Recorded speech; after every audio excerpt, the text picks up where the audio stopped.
Você já olhou para a sua horta e pensou: por que será que a do vizinho está exuberante e a minha berinjela resolveu entrar em greve de novo? Se sim, este vídeo é para você. Hoje vamos falar sobre os verdadeiros aristocratas do mundo dos vegetais. Aquelas 5 plantas mais temperamentais que fazem até os jardineiros mais experientes suar a camisa. Mas não se preocupe, não vamos só lamentar. Vamos revelar os segredos para entender o que elas precisam e, finalmente, conseguir aquela colheita espetacular que compensa todo o trabalho. Na verdade, essa teimosia delas é apenas uma falta de sintonia com as condições que oferecemos. É que essas plantas, assim como estrelas exigentes, têm um roteiro de necessidades muito específico e detalhado. Elas precisam de temperatura, umidade e nutrição bem definidas. Nossa missão é simplesmente ler esse roteiro com atenção e atender às exigências. E pode ter certeza, elas vão nos retribuir com uma abundância de dar gosto. E no topo da nossa lista, abrindo o desfile, temos Sua Majestade, a berinjela, o verdadeiro rei do drama na horta. Se os vegetais tivessem um teatro, ele com certeza faria o papel de Hamlet. Ele é um verdadeiro sulista, adora o calor, como um turista num hotel 5 estrelas na praia. Para ele, temperaturas abaixo de 18 graus positivos já é quase inverno. O crescimento diminui e o ânimo cai. Mas as correntes de ar, essas ele odeia ainda mais. Qualquer brisa fria é um estresse fortíssimo. Em resposta a essa indelicadeza, ele pode simplesmente derrubar todas as flores e os pequenos frutos. É como se dissesse: nestas condições eu me recuso a trabalhar. Mas o grande erro que muita gente comete e que põe a perder a colheita é na hora de regar. Nunca, ouça bem, nunca regue as berinjelas com água fria direto da mangueira ou do poço. Para as suas raízes delicadas e amantes do calor, isso é o mesmo que um banho gelado. As raízes entram em choque e param de absorver os nutrientes, mesmo que eles estejam disponíveis no solo. A água ideal deve estar descansada e morna, em torno de 25 graus. Caso contrário, você corre o risco de provocar a podridão do colo. É quando a base do caule, bem perto do solo, fica preta e fina. A muda simplesmente tomba e, sinceramente, salvá-la depois disso é quase impossível. A causa? Frio e excesso de umidade no solo. Uma rega errada, e pronto, todo o seu esforço vai por água abaixo. Então, qual a solução? Crie condições de resort para ele. Ele se sente muito melhor numa estufa, ou pelo menos sob uma cobertura plástica temporária. Use sempre água morna para regar. E cuidado para o solo perto das raízes não virar um pântano. Um pouco de atenção às suas exigências de rei caprichoso e a recompensa virá. Frutos lindos e brilhantes em abundância. O próximo na nossa lista é o seu parente mais próximo, o pimentão.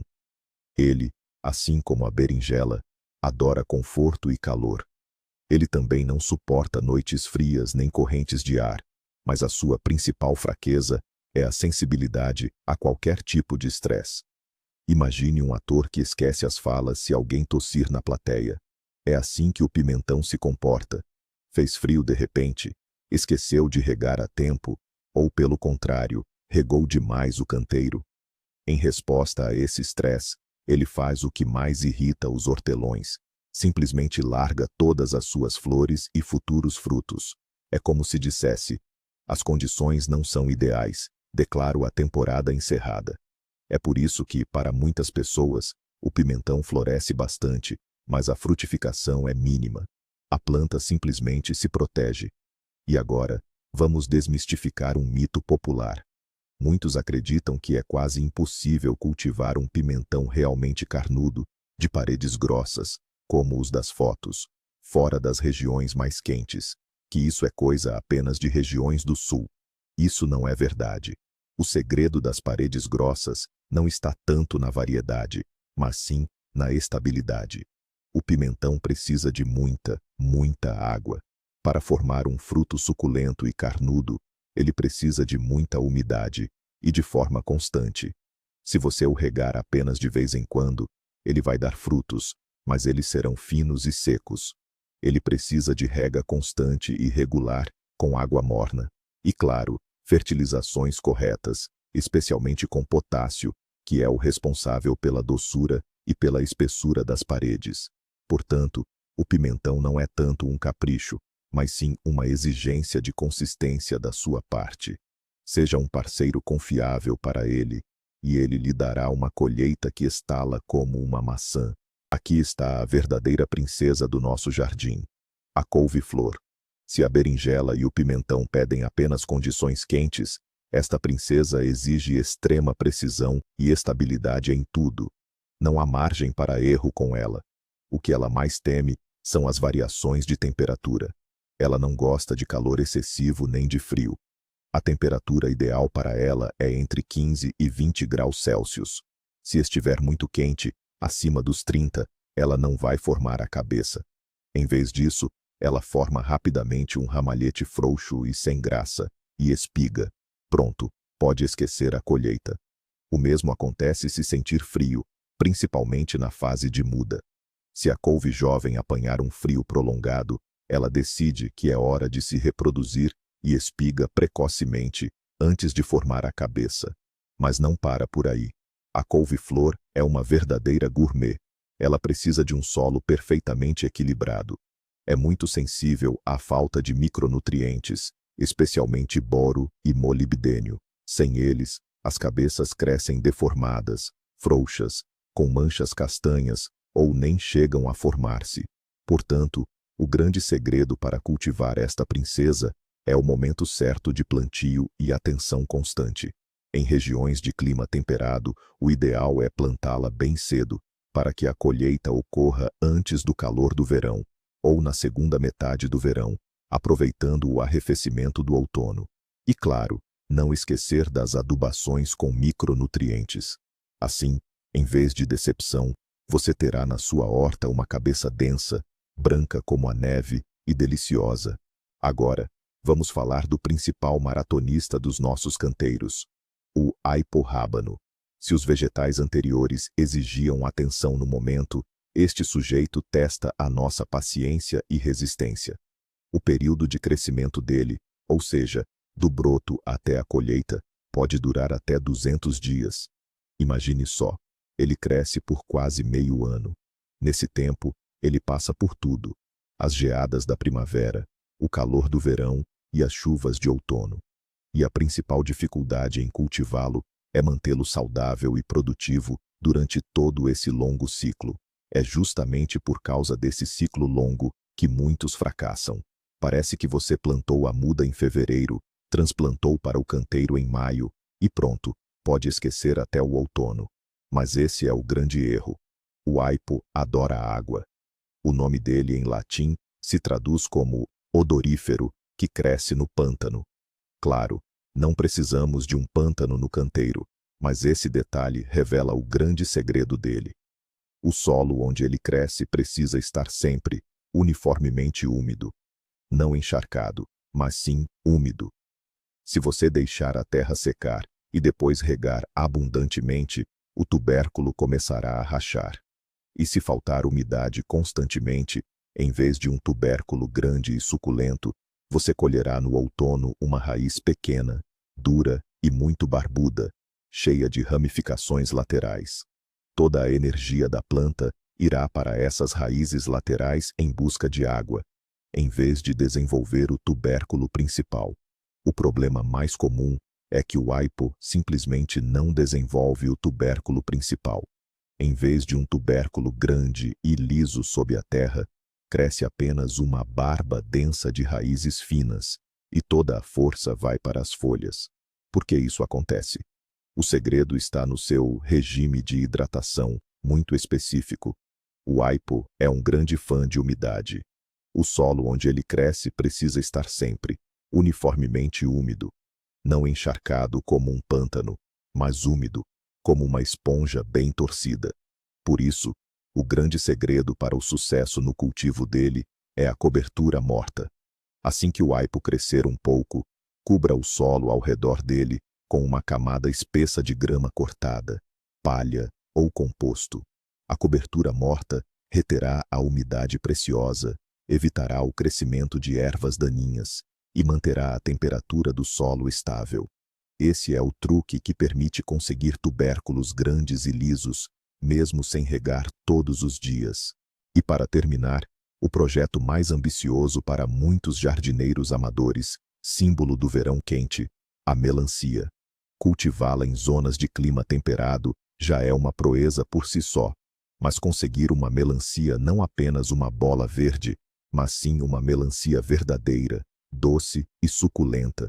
Isso sim é um feito extraordinário. O principal que ela precisa é sol, muito sol e calor.